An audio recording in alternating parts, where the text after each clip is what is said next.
कि गर्मी छुट्टी का अंतिम दिन है। फिर हम लोग जब गर्मी छुट्टी बिता के आएंगे तब मिलेंगे। तब तक के लिए हम चाहते हैं कि कुछ टिप्स आपको दे दें, ठीक है, जिसपे आप अपने घर पे इस बातों पे गहन अध्ययन कीजिएगा। एक बार चुप रहने बोलिएगा घर से तो। और वो आप लोग किस वर्ग में हो?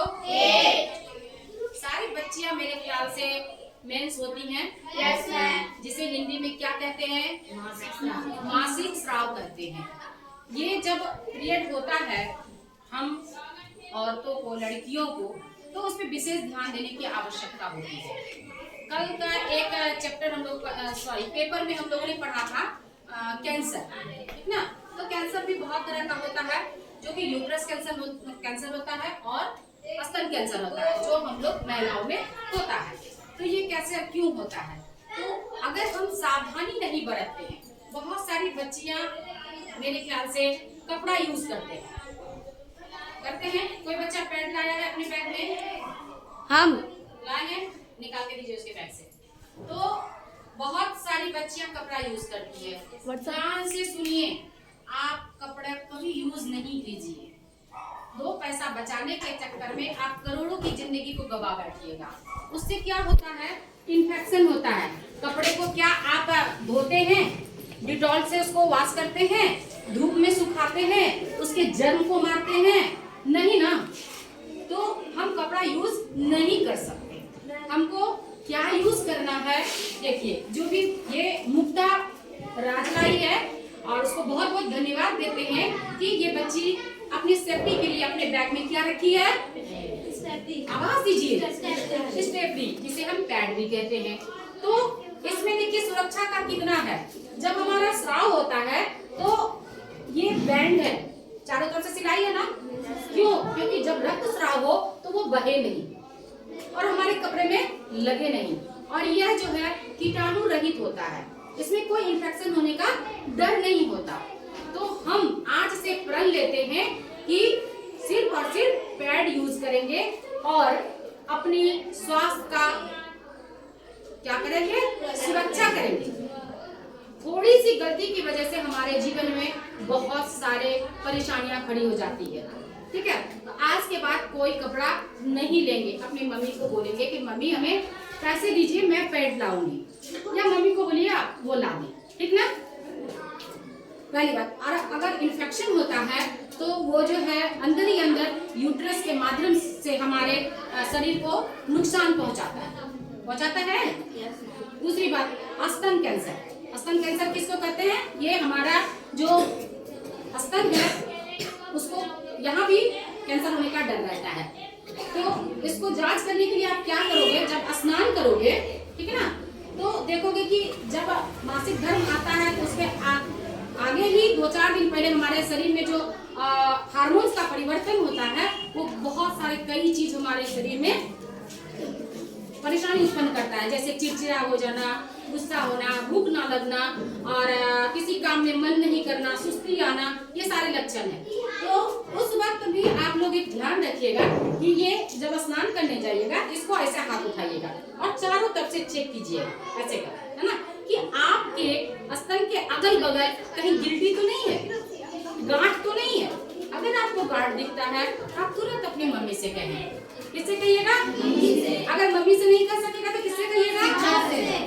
शिक्षक से, है ना। हमसे कहिएगा, अपनी दीदी से कहिएगा, भाभी से कहिएगा। छुपाइएगा नहीं। छुपाने से क्या होगा?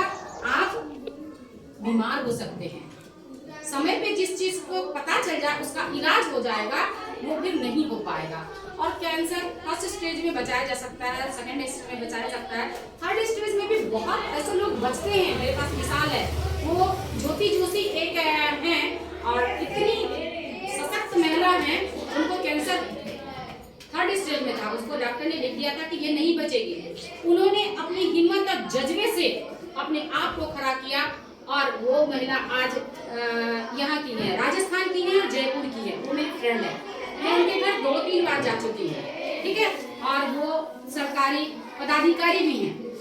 वो जो बुक चेंज होता है ना जब, तो उसके ऑफिस में है, मुझे नाम से इसलिए याद आ रहा है, तो उस ऑफिस में। कहने का मतलब इस महिला को मैंने आपके सामने इसलिए लाया कि उनके जज्बे को मैं सैल्यूट करती हूँ।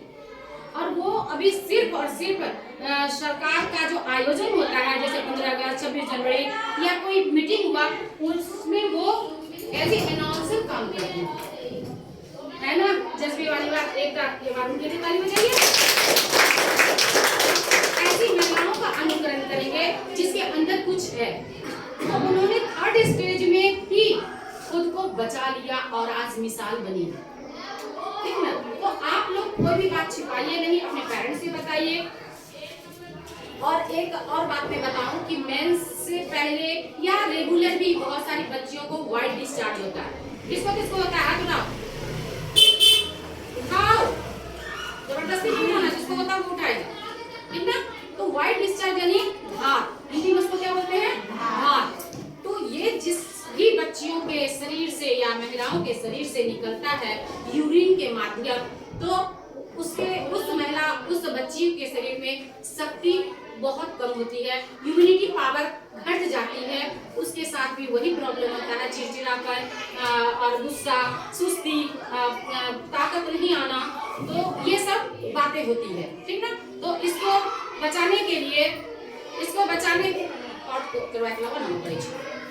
कर दीजिए। तो इससे बचने के लिए भी हमें क्या करना होगा? इसका उपाय करना होगा। तो इसका हम लोग घरेलू उपाय जानते हैं कि चावल होता है ना, चावल को एक पानी से भी नहीं धोना है, चावल को सिर्फ भिगा करके रख दीजिए, उसके पानी को आप पीजिए। दूसरा है कच्चे दूध में नींबू को निचोड़ करके खाली पेट में सुबह एक जब होइएगा जिस पीरियड में उस समय, ठीक ना, उसको पीजिए।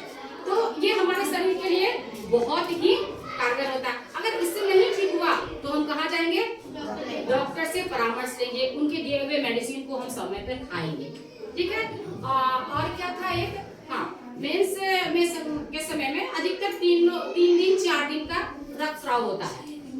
3 दिन और 4 दिन का रक्तस्राव होता है। जिन बच्चियों को अधिक रक्तस्राव होता है उसका मतलब है कि आपके शरीर में कमजोरी है। इसे डरना नहीं है, आप अपने खान पान पे विशेष ध्यान दीजिए। मौसमी फल खाइए, सब्जी खाइए, दूध खाइए, अंडा खाइए, है ना, और संपूर्ण आहार लीजिए। इससे क्या होगा? आपके शरीर में शक्ति आएगी और जो है रक्तस्राव हो सकता है कि सामान्य हो। अगर नहीं हो रहा है तो हम कहाँ जाएंगे? डॉक्टर से परामर्श लेंगे। इसलिए बच्चे मेरे, आप लोग अपना स्वास्थ्य का अगर ध्यान रखती हैं तो फिर मेरा आपने ध्यान रखा, क्योंकि आप सबों की चिंताएं, सभी बच्ची की चिंता किसको होती है?